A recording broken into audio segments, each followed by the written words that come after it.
قرآن مجید نے عملی دنیا میں کہا وَأَنْ لَيْسَ لِلْإِنسَانِ إِلَّا مَا سَعَىٰ، انسان وہی کاٹے گا جو بولے گا۔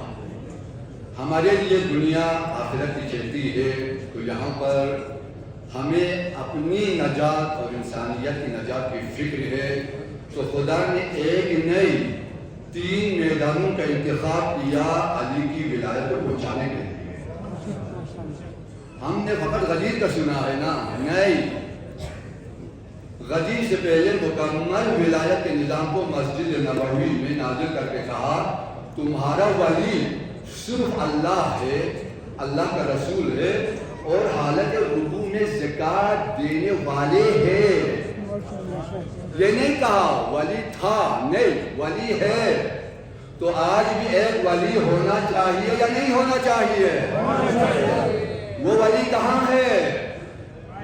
جس کے محضر میں عالم ہے۔ اس کے بعد عرفہ کے میدان میں پیغمبر پر قرآن کی آیت نازل ہو گئی، میرا حبیب اب پہنچا دے علی کی ولایت کو۔ آیت اتری، اب ہماری کتاب آپ کے سامنے آپ خرید سکتے ہیں، غدیر کا قرآنی تصور اہل سنت تفاسیر کی روشنی میں۔ تو میرے عزیزوں، اس کے بعد دوسرا میدان پیغمبر روئے بنا میں، ابھی تک رسالت پہ لڑ رہا ہوں، اگر ولایت کا اعلان ہو جائے تو یہ سب کافر بنیں گے، ہے نا؟ خدا نے بھی صبر کیا، رسول نے بھی صبر کیا۔ اب دوسرا میدان حج کا وہی موسم ہے، بدلا نہیں ہے، وہی سال ہے۔ منا کے میدان میں قربانی دینے کے بعد خدا مکمل سورہ نازل کر رہا ہے، اذا فرغت فانصب وإلی ربک فارغب، حبیب اپنے رب کی طرف پلٹنے والے ہو، اب امت کو لاوارث مت چھوڑو۔ فانصب آیتیں نازل ہو گئی۔ اس کے بعد پیغمبر نے پھر صبر کیا، پہنچے غدیر کے میدان میں۔ اگر صبر کیوں کیا، اس کا فلسفہ ہے کہ آج بیان میں نہیں کر سکتا ہوں انتہائی مختصر وقت میں، لیکن غدیر کے میدان میں شدت کے ساتھ، دھمکی کے ساتھ خدا پیغمبر سے کہہ رہا ہے میرے حبیب یا ایھا الرسول، یہ کوئی ذاتی گھر کا معاملہ نہیں ہے، یہ کسی بستر کا مسئلہ نہیں ہے، یہ امت کی رہبری کا مسئلہ ہے، یہ تیری رسالت کا حصہ ہے۔ اگر غدیر کا پیغام امت تک پہنچ گیا، اگر غدیر کے مولا امت پہچان گئی، تو تیری رسالت بھی بچے گی، میری توحید بھی بچے گی۔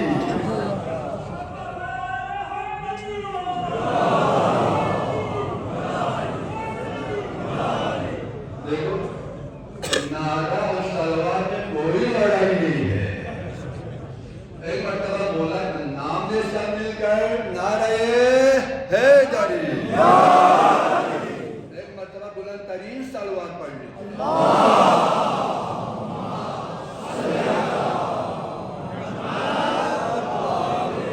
اس کے بعد آیت ابلاغ کا نزول، اور اس کے بعد علی کی ولایت کا اعلان ہوا، تو خدا نے دین کو مکمل کیا، نعمتوں کو پورے، اور اسلام پہ خدا نظام کے طور پہ راضی ہوا۔ سمجھ میں آ رہی ہے بات؟ نظام کے طور پر اسلام نظام ہے، خدا راضی ہوا، آیت اتری۔ اس کے بعد کچھ لوگ مرور والے بھی تو تھے، جس طرح آج بھی آپ دیکھتے ہیں نا بہت ساری جگہوں پہ کسی نے کہا غدیر یہ قتل عثمان کا جشن ہے، اسی وجہ سے ہم نے قلم اٹھایا، غدیر جشن جناب عثمان کے قتل کا جشن نہیں ہے، یہ نظام توحید ہے۔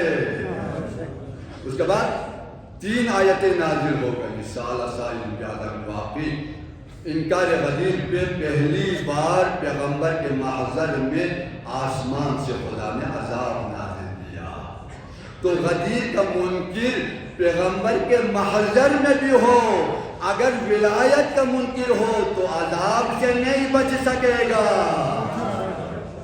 اس کے بعد 3 آیتیں، میرے عزیزوں کہنے کا مطلب یہ ہے کہ غدیر ہماری زندگی ہے، ہماری جان ہے۔ میں آپ کو ایک واقعہ پرسوں ایک مذہبی گھرانے میں 3 خواتین سے میں نے ایک سوال کیا، 5 بچوں کی ماں سے سوال کیا غدیر کیا ہے، کہا عید غدیر ہے، کہا عید غدیر میں ہوا کیا تھا، کہا مجھے نہیں پتا، یونیورسٹی میں جانے والی لڑکی سے خوش ہونا یونیورسٹی میں جا رہی ہے، ہم تعلیم کے مخالف نہیں ہے، ہم بے حیائی کے مخالف ہے۔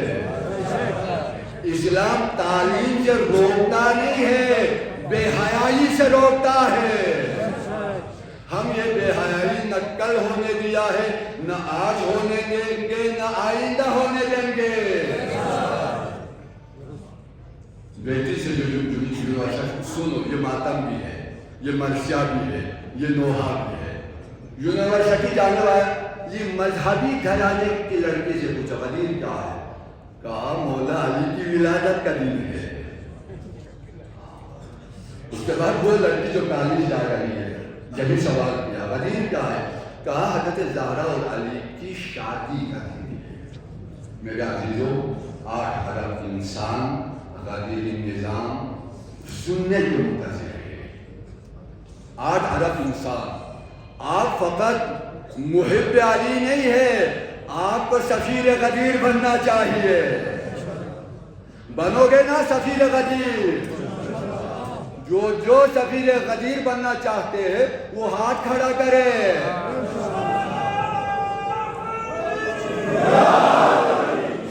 میرے عزیزو، یہ ہمارے مذہبی گھرانوں کا حال ہے۔ پھر بھی کہتے ہیں انٹرنیٹ ہے، موبائل ہے، پڑھنے کی ضرورت نہیں ہے۔ دنیا کا پیش رفتہ ملک روس تمام ایٹمی ٹیکنالوجی سے لیس اور روس میں دنیا کی سب سے بڑی لائبریری ہے۔ یہ دشمن کا دھوکہ ہے، موبائل آیا ہے تو ہم عصر جہالت کی طرف پلٹ رہے ہیں، ہے نا؟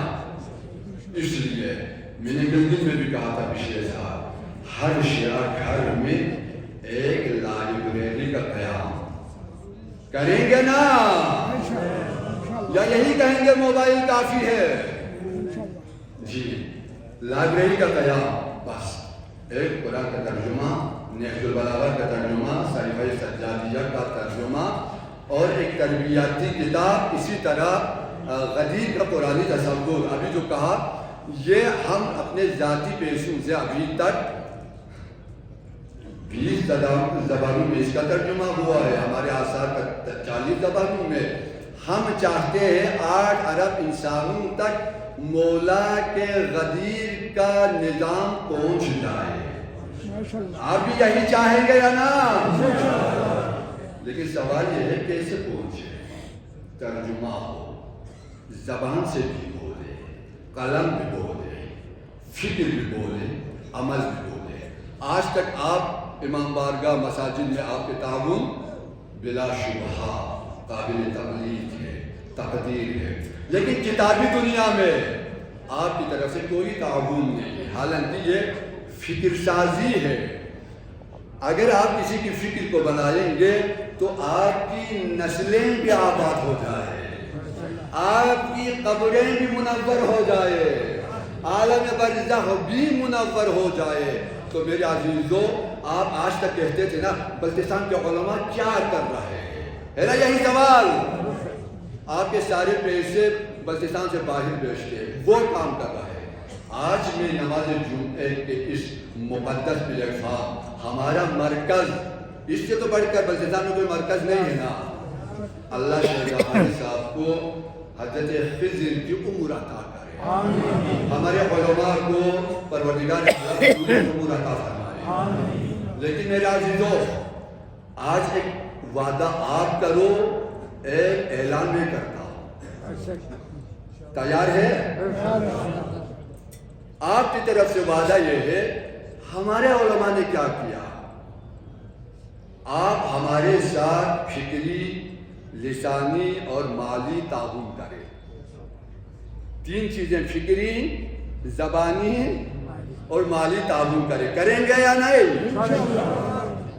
ہم دنیا میں ایک بے نظیر کردار آپ کے سامنے لائیں گے، اور اگر کسی نے ابھی تک کوئی ادارہ قائم کیا ہے، کوئی مدرسہ قائم کیا ہے، اگر کوئی گفتگو ہے تو ہم آپ کو یہ ضمانت دیتے ہیں بلتستان کے اس سرزمین سے، اس بے آئین سرزمین سے نکلنے والے علماء فقط پاکستان میں ولایت کا نظام نہیں پہنچائیں گے، 8 ارب انسانوں تک ولایت کا نظام پہنچائیں گے۔